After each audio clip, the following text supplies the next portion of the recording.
Honduras, Ecuador, Colombia, Venezuela, Haiti, which is our biggest diocese, the Dominican Republic, Puerto Rico, the British and U.S. Virgin Islands, Austria, Belgium, France, Germany, Italy, Switzerland, and the rest of the United States. They pray for you here in the Diocese of Virginia, and I would ask your prayers for them.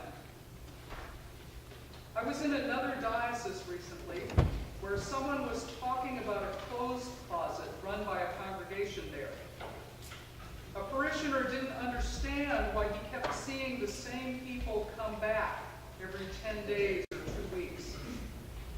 And finally, someone pointed out that the people who use the clothes closet have neither a place nor the money to do laundry. They wear those clothes until they can't stand them anymore, and then they come to get some more. I don't think that's what Jesus meant by not worrying about your body or what you're going to wear. In fact, I think he'd urge us to worry about it in the form of doing something about the least of these, his brothers and sisters. As it says later in Matthew, "And when was it that we saw you a stranger and welcomed you, or naked and gave you clothing? Truly, I tell you, just as you did it to one of the least of these who are members of my family, you did it to me." When Isaiah insists that his people are meant to be a covenant to the nations, liberating prisoners and feeding the hungry, he's talking about tending to that kind of worry.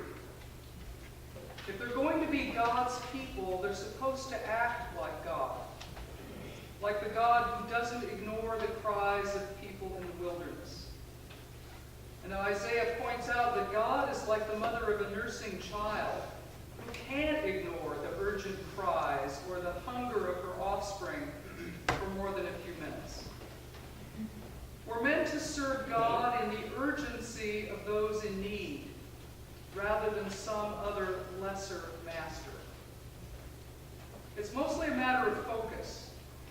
Are we attending primarily to our own needs or to those of others?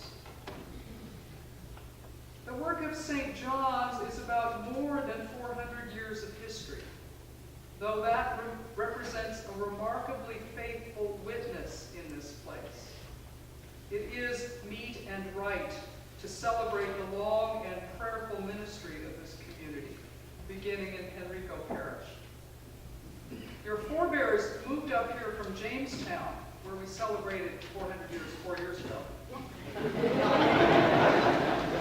They moved up here to find a healthier climate, and you have survived as a living community where Jamestown really hasn't, and you've thrived as a living community.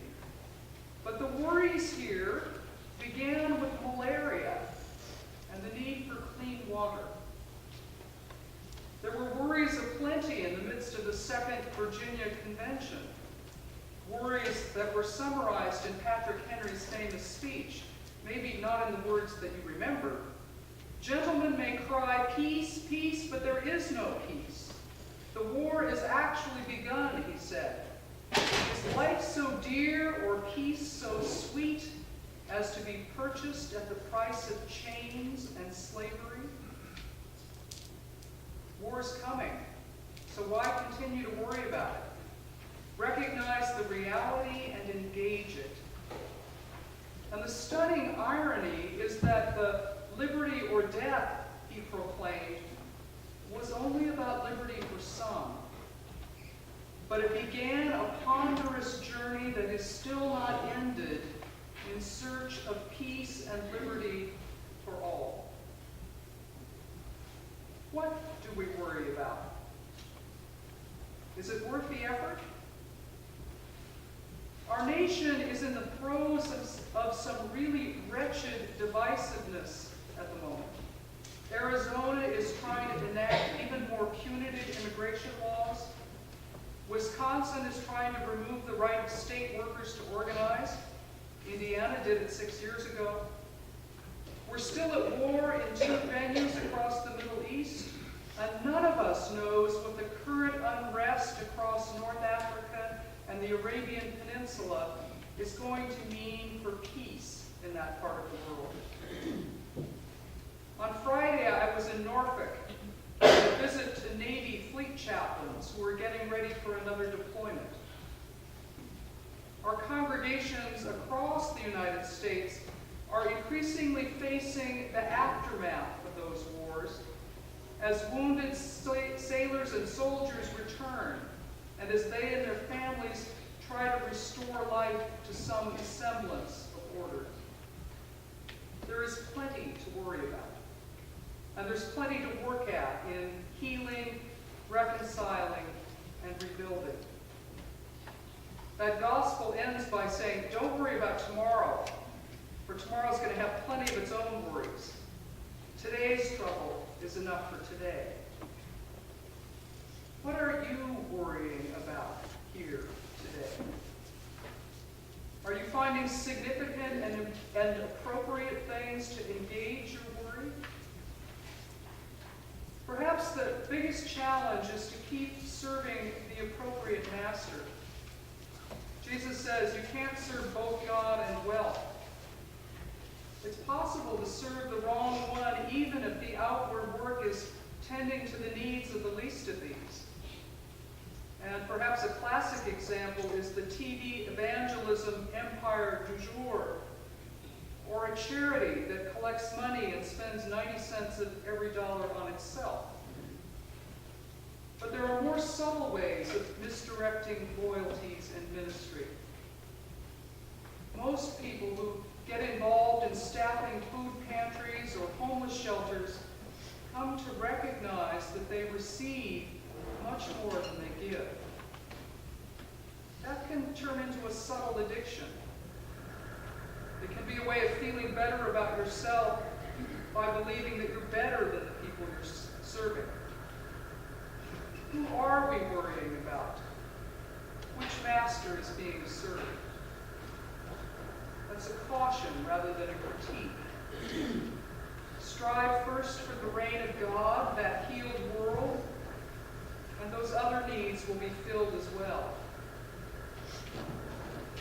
I think what's most intriguing about this congregation is the way that you continue to build on your legacy. You were teaching African American children here in that building out there in the early 1800s, at a time when it was illegal in some places, and it was certainly not done everywhere. That teaching ministry seems to have begun as a Sunday school and expanded into more general education. And you're building on that legacy today in your work with Chimborazo School and the chat tutoring. And the history of this place is taking a new shape in your 5th century of witness.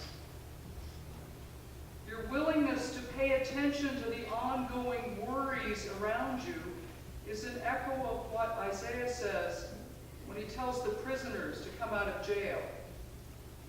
Because we're all going to stay bound up as long as some of us are. If you're going to keep serving the right master, the work is mostly about listening. What nursing child is loudest right now? Who's hurting?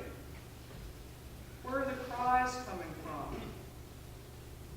That's usually the voice of God and the image of God in our midst. The character of faithful service or appropriate worry is mostly a focus on the other and a willingness to be vulnerable enough to hear and to feel with the one who's suffering. You've heard the suffering of returning veterans in your work at McGuire Veterans Hospital. That may be one of the least heard cries in the United States today. The challenge of supporting sailors and soldiers and their families is one that our military chaplains respond to daily, but they can't possibly fill the need. They need the partnership of local congregations who will be there for families when loved ones are deployed and when they return, visibly wounded or not. You're listening well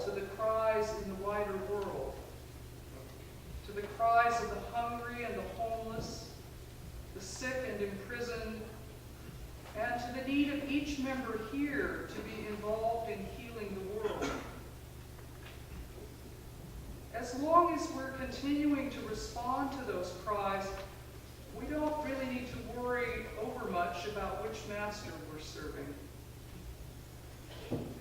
When we can really hear and be moved by that suffering, we're worrying about the right things. Pray for the right